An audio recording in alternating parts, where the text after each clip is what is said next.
আমাকে জানানো হলো যে বিডিআর দরবার হলে গোলাগুলি হচ্ছে।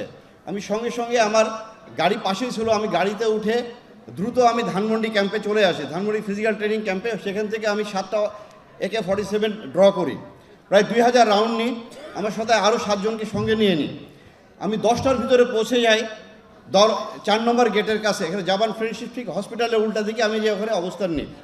তখনও গেটে কিন্তু 2 থেকে 3 জন সৈনিক পাহারা দিচ্ছিল, 1টা 2টা গুলি আসছিল। এর ভিতরে আমি এডিজি কর্নেল রেজানুরকে জানালাম, ডিজি হাসান মাহমুদকে জানালাম। আপনি জানেন এই হাসান মাহমুদ পরবর্তী যে পুলিশের সে IGP হয় এবং স্পেনের রাষ্ট্রদূত হয়, এবং কর্নেল রেজাকে কিন্তু তারা পরে আপনার মেজর জেনারেল বানায়। MS ছিল, সে GOC ছিল। যে এরা কী করলো, আমাকে ফোন করে একটার পর একটা ফোন শুরু করলো যে জামান তুমি ভিতরে ঢুকবে না। তা আমি জিজ্ঞাসা করলাম, স্যার আমরা এখানে অফিসারদের তো মেরে ফেলতেছে, আমাদের কাছে আসতে গুলি শুরু হয়েছে। পরে যে না তুমি ভিতরে ঢুকবে না, আমরা প্রধানমন্ত্রীর সাথে বসেছি যমুনা ভবনে, উনি বলছে কেউ গোলাগুলি করবে না, উনি এটা শান্তিপূর্ণভাবে সমাধান করবেন।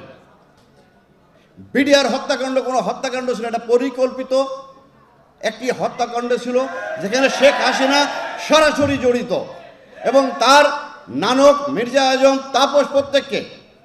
আমি কয়েকটা ছোট্ট ছোট্ট ঘটনা বলি। সারাটা দিন আমাদেরকে ঢুকতে দিল না, সেনাবাহিনী আসলো, এসে আমার কাছে, তখন মেজর ওয়াকার ওয়াইসি ছিলেন 17 বেঙ্গলের, এখন বর্তমান সেনাপ্রধান। উনি একটা কোম্পানি নিয়ে আসলেন, আমাকে বলে জামান এখানে কি করব। আমি বলি স্যার আপনাকে কি বলেছে? বলে যে না আমাকে তো ভিতরে ঢুকতে নিষেধ করছে। তো বলেছে স্যার তাহলে তো আসলেন কেন আপনারা? কেউ যদি ভিতরে না ঢুকি তো ওনারা খালি হাতে যুদ্ধ করবে। এর ভিতরে কর্নেল গুলজার আমাকে ফোন দিল 10টার দিকে, 10:15টার দিকে, জামান তুই কোথায়, তুই তাড়াতাড়ি আমাকে বাঁচা, এরা এখন অর্গানাইজ না। আমি বলি স্যার আমি এসে গেছি স্যার, আমাদের ঢুকতে দিচ্ছে না।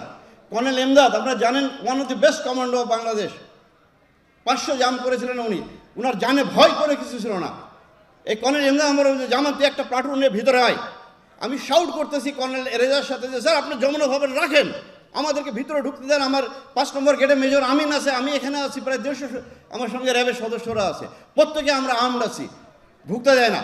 বারবার খালি বলে ঢুকবো না কেউ, তোমরা ঢুকবো না কেউ, আমরা দেখতেছি।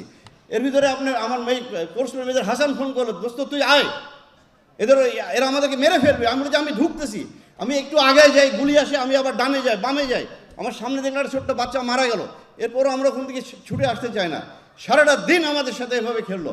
এর ভিতরে 1:30টার দিকে দেখি আপনার এই মির্জা আজম, নানক, মাহবুবারা গিনি MP, মুস্তাক আহমেদ রুহি MP, ওয়ারেস হোসেন বেলাল, এদেরকে আমি একটা মুহূর্তের জন্য ভুলতে পারি না।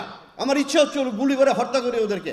ওরা দেখি পতাকা হাতে করে ওখানে যাচ্ছে, যে তারা ওদেরকে বের করে প্রাইম মিনিস্টারের কাছে নিয়ে গেল। পরে শুনি তাদের নাকি বিরিয়ানি খাইয়েছে। রাত্রি 8টা থেকে 9টার দিকে আপনার যে ঘটনা ঘটলো, হঠাৎ দেখি আপনার মির্জা আজমকে নিয়ে ভিতরে ঢুকলো সাহারা খাতুন। সে যে কোয়ার্টার থেকে কিছু বিডিআরের DD অফিসারদের আপনার ওয়াইফদেরকে বের করলো, আমাদের কোনো অফিসারদের ওয়াইফকে বের করলো না। তখন রাত্রি 9টা মির্জা আজম ঢুকেছে দরবার হলে। আমার কাছে তখন মেজর মুনির উপরে বেঁচেছিল আপনার সিলিংয়ের ভিতরে, এই মুনির এখনও বেঁচে আছে। এর সঙ্গে আমার কন্টিনিউসলি যোগাযোগ, আমার সে মেসেজ পাঠাচ্ছে, আমি মুনি তুমি যেভাবে থাকো বেঁচে থাকো, তুমি করো না, কথা বলো না। বলে সে মেসেজ দিচ্ছে স্যার মির্জা আজম ভিতরে। মির্জা আজম ভিতরে ঢুকে উল্লাস করছিল, যে বলে সে কর্নেল গুলজারের লাশ খুঁজছিল, গুলজারকে মারা হয়েছে কিনা সে দেখতেছে, যে দেখে খুশি হয়েছে সে। কারণ এই কর্নেল গুলজার আমরা প্রায় 200-র ঊর্ধ্বে JMB-কে গ্রেপ্তার করি। আমি সেই 2005, 6, 7, 8 সালে র্যাবের CO ছিলাম।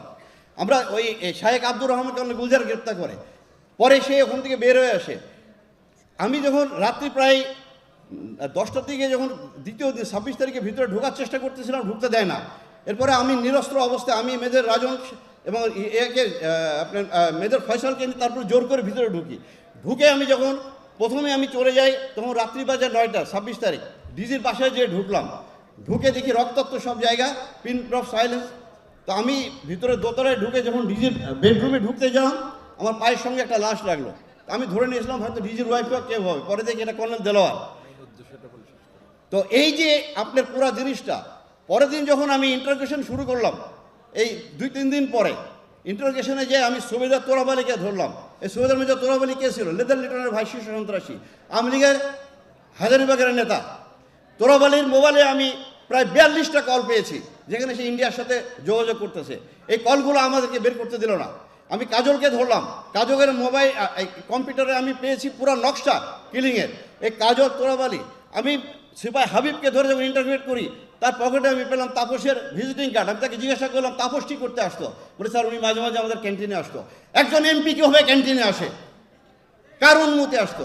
পুরাটা প্ল্যান গেম ছিল, তারা এই কিলিংটা করলো। কিন্তু আমাকে 11 দিনের মাথায় ইন্টারোগেশন বন্ধ করে আমাকে পোস্টিং করে দিয়ে ডিজিএফআই এমআই থেকে বলা হলো তুমি যদি পরবর্তীতে কথা বল তোমাকে অ্যারেস্ট করা হবে। পর 12 সালে আমাকে আপনার অবসরের জন্য চিঠি ধরিয়ে দিলে যে তুমি বাড়ি চলে যেতে পারো। এই পুরা কিলিংটা আপনি একটা পুরো অর্কেস্ট্রেট কিলিং। এই কিলিংয়ের সাথে শুধু এরা না, আমাদের প্রতিবেশীও জড়িত আছে।